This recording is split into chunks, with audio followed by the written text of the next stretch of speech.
In 1966, a cat strolled down a street in Washington, D.C., but this was no ordinary feline.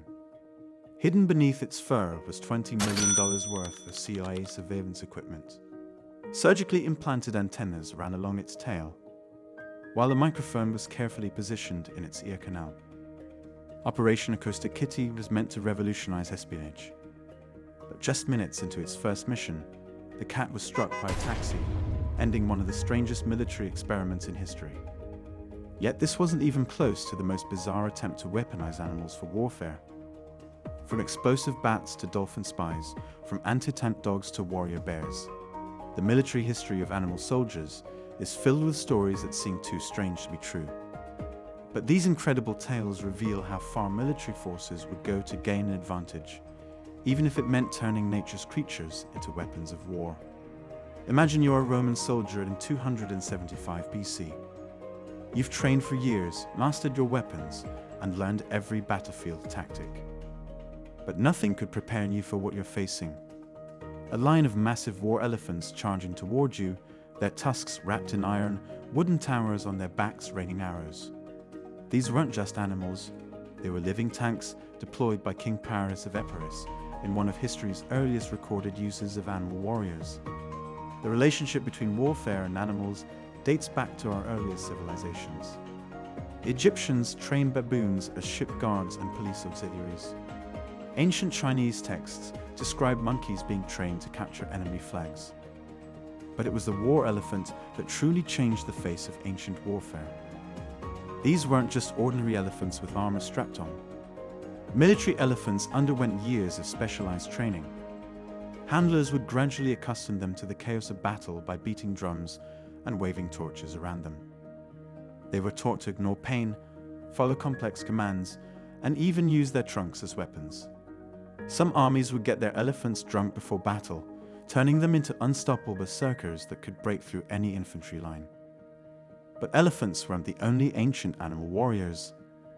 The Romans developed specialized war dogs, breeding the fiercest and largest hounds they could find. These Naloshan hounds, ancestors of today's mastiffs, wore spiked collars and armor. They were trained to run under enemy horses, disemboweling them with their armored collars. Roman documents describe these dogs as more loyal than men, more fierce than lions. The Carthaginians took animal warfare even further.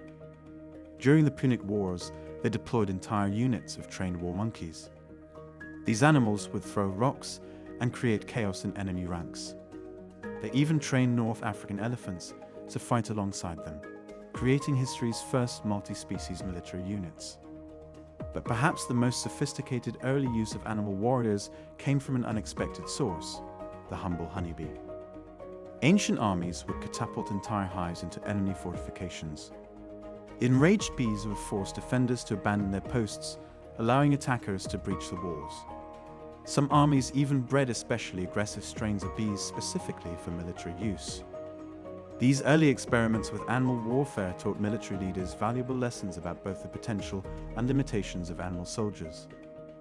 Animals could provide capabilities humans lacked: strength, speed, heightened senses. But they could also be unpredictable, difficult to control, and sometimes turn against their own forces. These weren't just ordinary elephants with armor strapped on. Military elephants underwent years of specialized training, starting from when they were young calves. Handlers would gradually accustom them to the chaos of battle by beating drums and waving torches around them. They were taught to ignore pain, follow complex commands, and even use their trunks as weapons. The most elite war elephants could pick up enemy soldiers and throw them, crush enemy siege equipment, and even catch spears in their trunks. Armies developed sophisticated elephant armor, covering vulnerable points with metal plates and leather padding. The beasts wore spiked armor on their trunks and tusks, turning their natural weapons into something even more deadly. Some armies would get their elephants drunk before battle, turning them into unstoppable berserkers that could break through any infantry line. But elephants have one critical weakness. They were intelligent enough to know when they were in danger. If wounded or panicked, a war elephant could rampage through its own army's ranks, causing more damage to allies and enemies. This led to the development of a macabre safety measure. Handlers carried a long spike and mallet. If an elephant went berserk, the handler would drive the spike into a specific point in the elephant's skull, killing it instantly before it could destroy their own forces. The Romans, facing these elephants in battle, developed their own unique animal warriors. Their specialized war dogs came from careful breeding programs, selecting the fiercest and largest hounds they could find. These Naloshan hounds, ancestors of today's mastiffs, wore spiked collars and armor. They were trained to run under enemy horses, disemboweling them with their armored collars. Roman documents describe these dogs as more loyal than men, more fierce than lions. The dogs underwent brutal training from birth. Puppies were raised around weapons and warfare, taught to ignore the sound of combat. They learned to attack specific targets, follow complex hand signals, and even perform reconnaissance missions. Some units trained their dogs to carry messages through enemy lines, creating an ancient version of four-legged communication networks. The Carthaginians took animal warfare even further. During the Punic Wars, they deployed entire units of trained war monkeys. These animals would throw rocks and create chaos in enemy ranks. They even trained North African elephants to fight alongside them, creating history's first multi-species military units. The monkeys would ride on the elephants' backs, acting as spotters and harassers, while the elephants provided the heavy assault capability. But perhaps the most sophisticated early use of animal warriors came from an unexpected source: the humble honeybee. Ancient armies would catapult entire hives into enemy fortifications. The enraged bees would force defenders to abandon their posts, allowing attackers to breach the walls. Some armies even bred especially aggressive strains of bees specifically for military use. The Chinese took bee warfare to another level. They developed specialized clay pots filled with nests of the Asian giant hornet. Insects with stings so powerful they can dissolve human flesh. These hornet bombs would shatter on impact, releasing swarms of angry hornets that could clear enemy positions in minutes. These early experiments with animal warfare taught military leaders valuable lessons about both the potential and limitations of animal soldiers. Animals could provide capabilities humans lacked: strength, speed, heightened senses. But they could also be unpredictable, difficult to control, and sometimes turn against their own forces. Yet as warfare evolved and technology advanced, military planners didn't abandon their animal allies. They looked to the skies. And what they created would make ancient war elephants look tame by comparison. Because in 1944, the US military decided to turn millions of bats into living incendiary bombs. The story of Project X-Ray sounds like something from a science fiction novel. The plan was simple, yet absurd. Attach tiny napalm bombs to Mexican free-tailed bats, drop them over Japanese cities in special bomb casings, and watch as the bats roosted in buildings before detonating. What's even more incredible, the plan actually worked. In test runs, the bat bombs proved devastatingly effective. The bats would naturally seek out dark crevices in buildings, spreading throughout a target area far better than any human saboteur could. During one accidental release, the bats escaped and burned down a brand new military hangar and a general's car. The project was only cancelled when the atomic bomb made it obsolete. But the bat bomb was just one chapter in the military's long history of aerial animal warfare. During World War I, both sides deployed tens of thousands of pigeons as communication networks. These birds could fly through artillery barrages, navigate in terrible weather, and deliver messages with over 95% reliability, far better than early radio equipment. The most famous military pigeon was Cher Ami, who saved an entire American battalion despite being shot through the chest. With one eye blinded, her leg barely attached, and a bullet hole in her breast, she still delivered her message: "For God's sake, stop shelling us. You're hitting your own men." The lost battalion was saved, and Cher Ami received the Croix de Guerre Medal for heroism. Military scientists pushed pigeon warfare even further. B.F. Skinner, the famous psychologist, developed Project Pigeon, a program to create pigeon-guided missiles. The birds were trained to peck at images of enemy ships and factories. 3 pigeons would be placed in the nose cone of a missile, their pecking movements steering the weapon toward its target.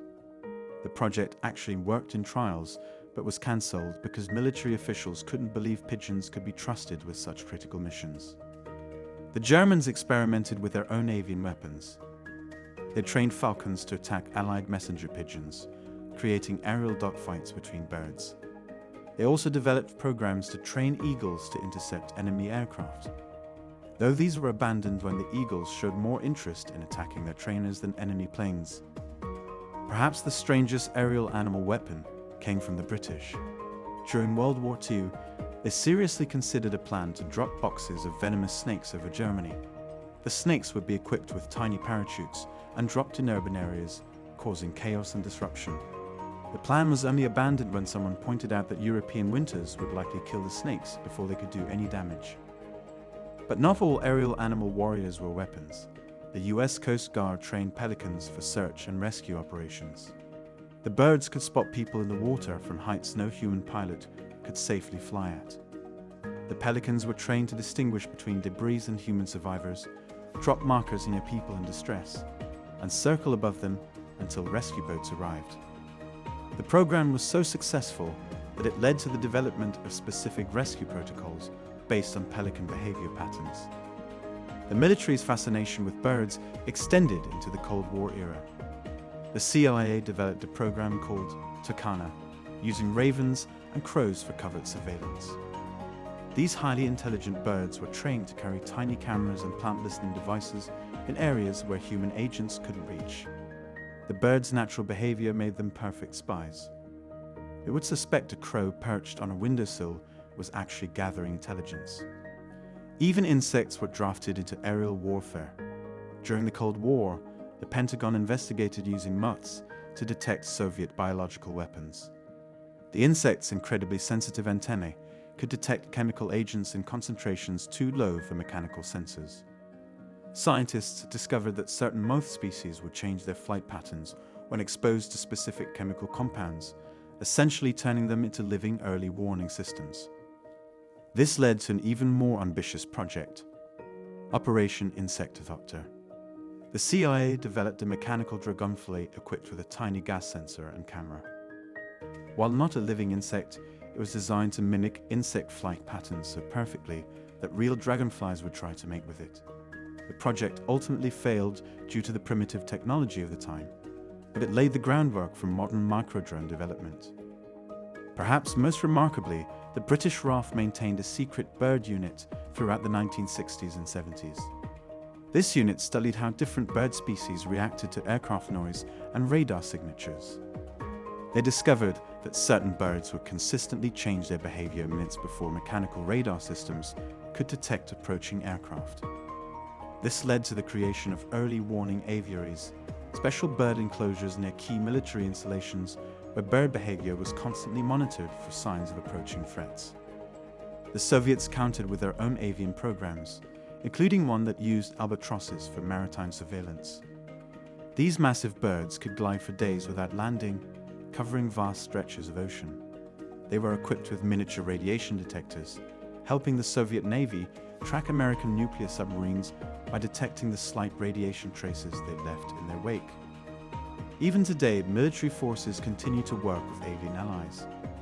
Modern drone pilots study bird flight patterns to improve their maneuvering techniques. Anti-drone security systems often incorporate trained eagles and hawks to intercept suspicious drones.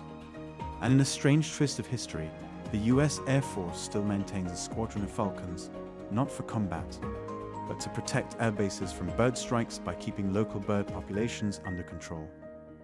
While these aerial animal warriors were impressive, they weren't the military's most successful animal recruits.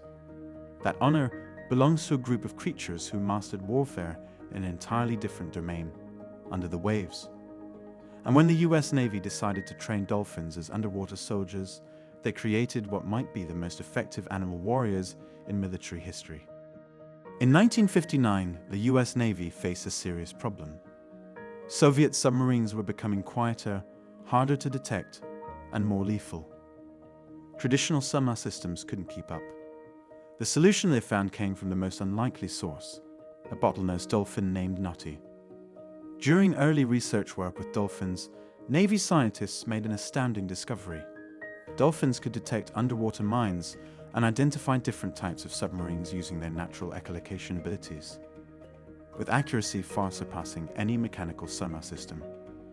Even more impressively, they could distinguish between friendly and enemy divers by listening to the unique sound patterns of their breathing equipment. The Navy quickly established the Marine Mammal Program, which continues to this day. These dolphin recruits undergo intensive training at the Space and Naval Warfare Systems Center in San Diego. They learn to mark underwater mines with floating buoys, intercept enemy divers, and recover lost equipment from the ocean floor. Some are even trained to attach tracking devices to enemy submarines without being detected. But the true capabilities of these dolphin warriors remain classified. What we do know is remarkable enough. During the Vietnam War, dolphins guarded the US Navy ammunition pier in Cam Ranh Bay against enemy saboteurs. In the Persian Gulf, they cleared mines before the invasion of Iraq.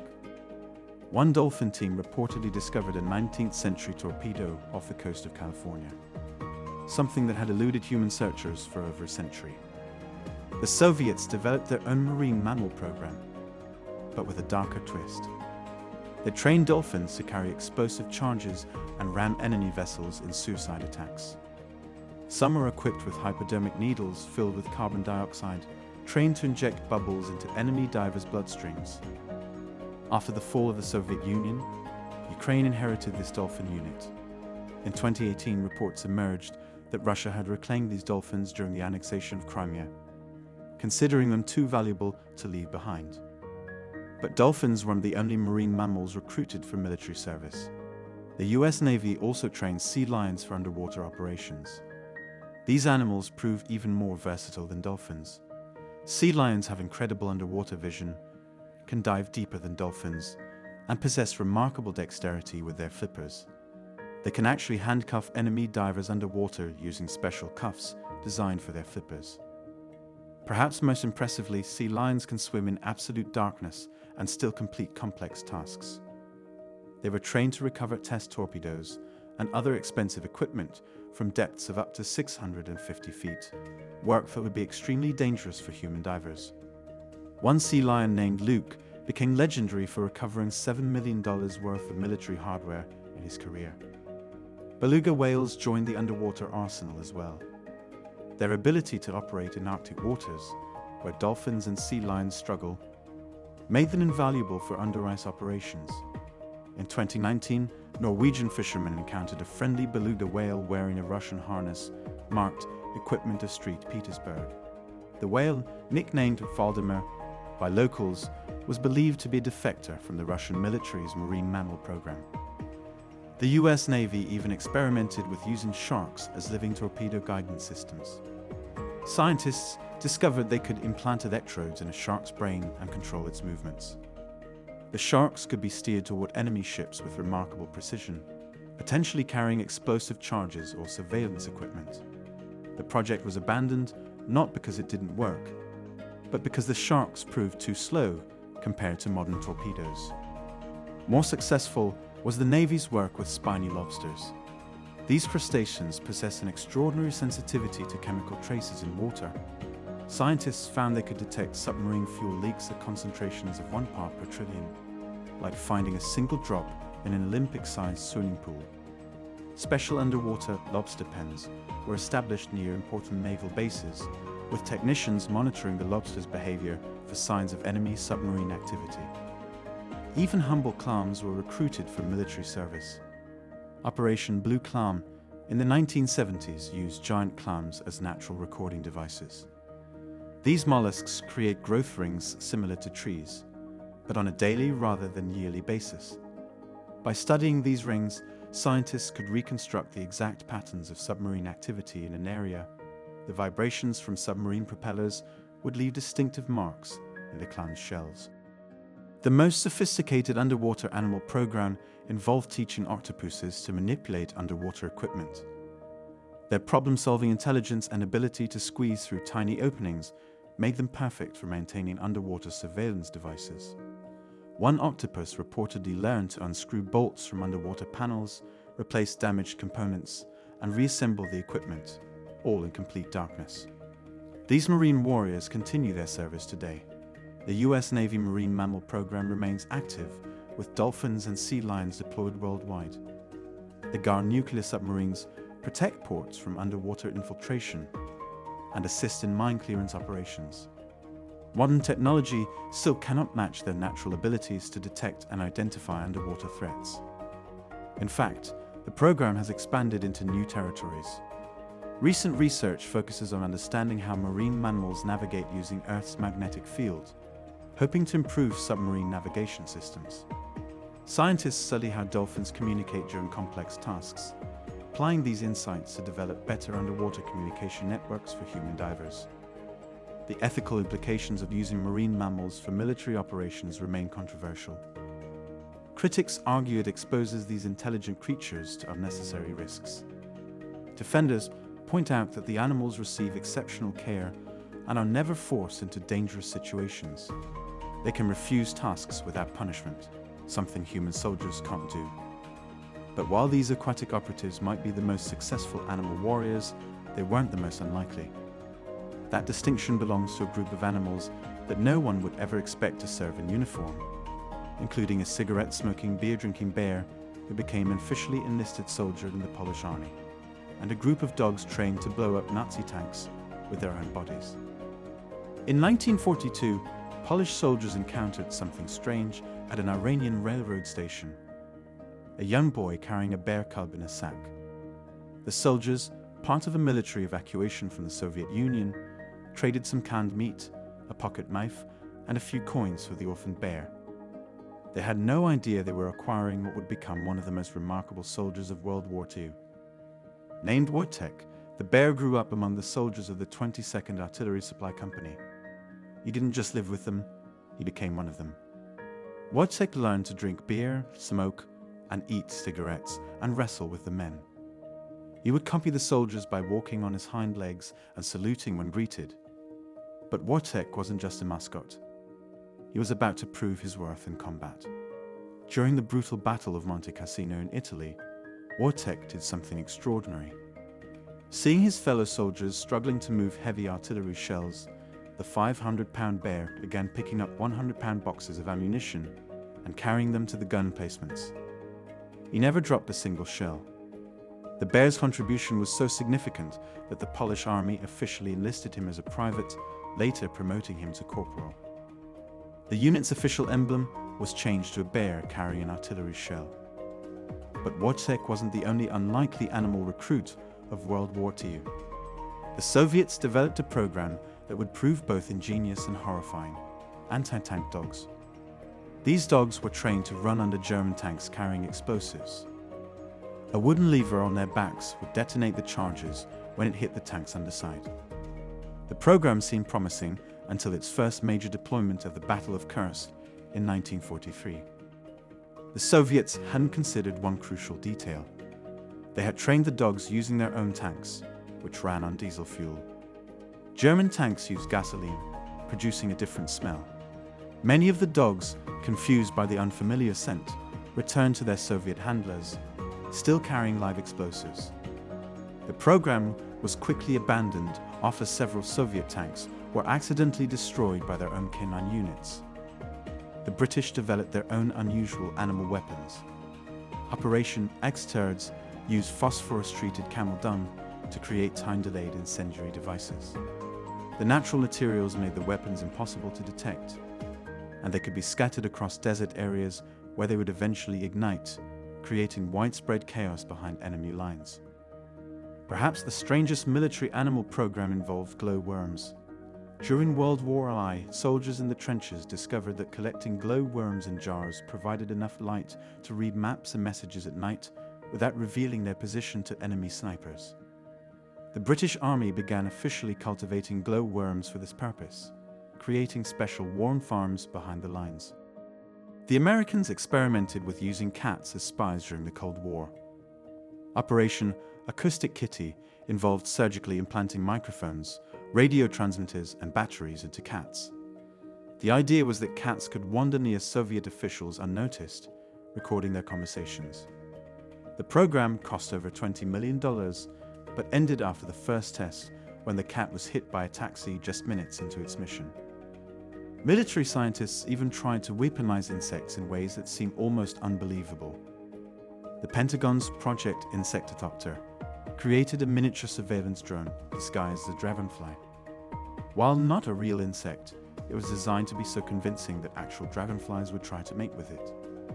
These unusual recruits might seem like relics of the past, products of desperate times and limited technology. But the military use of animals hasn't ended, it's evolved. And in the modern age of cyber warfare and artificial intelligence, some of the most effective weapons in the military arsenal still walk on four legs, swing with fins, or soar on wings. In 2011, the world learned that a military dog named Cairo had participated in the raid that killed Osama bin Laden. This highly trained Belgian Malinois was equipped with advanced gear, tactical body armor, night vision goggles, and cameras that could transmit live video to the SEAL team. Cairo represented a new generation of military animals, ones that seamlessly blend natural abilities with cutting-edge technology. Today's military working dogs are far removed from their historical counterparts. They wear GPS trackers and encrypted communication systems. Some are equipped with titanium teeth, replacements that are stronger than their natural ones and can cause more damage to enemy combatants. These dogs can respond to commands through special earpieces, allowing handlers to direct them from a safe distance. The US military currently maintains approximately 2,300 active duty dogs, but this figure only hints at the true scope of modern animal warfare programs. Birds of prey are being trained to intercept enemy drones. Dolphins and sea lions continue their underwater patrols, now assisted by sonar devices that can enhance their natural abilities. Even insects are being studied for their potential military applications. DARPA, the Pentagon's research arm, has developed a program to implant control mechanisms into moths during their metamorphosis. These cyborg moths can be steered toward targets, their movements controlled by microscopic neural implants. The moth's own wing muscles power these devices, creating surveillance platforms that can operate indefinitely without needing to recharge. The Israeli military has taken animal warfare in a different direction, studying how octopuses camouflage themselves to develop new types of adaptive camouflage. This research has led to breakthroughs in materials science, creating fabrics that can change color and pattern in response to their environment. Russia maintains the world's largest military dolphin program, with training facilities in the Arctic where belugas and seals work alongside dolphins in under-ice operations. These marine mammals are now equipped with camera systems and sophisticated underwater communication devices, making them more effective than ever at detecting mines and enemy divers. But ethical concerns about using animals in warfare have grown stronger. Critics argue that exposing animals to combat situations is inherently cruel, regardless of how well they're treated. Advocates counter that these animals save human lives and often enjoy their work, pointing to the strong bonds between handlers and their animal partners. From ancient war elephants to modern cyborg moths, military animals have evolved alongside human warfare. While technology continues to advance, these creatures still possess abilities that no machine can match. Their service reminds us that in the age of artificial intelligence and autonomous weapons, nature still holds secrets that even our most sophisticated technology can't replicate. And perhaps that's the most remarkable thing about military animals. Not that we figured out how to turn them into weapons, but that even after thousands of years of technological progress, we still need their help to fight our wars. If you love military history like I do, subscribe for more content like this.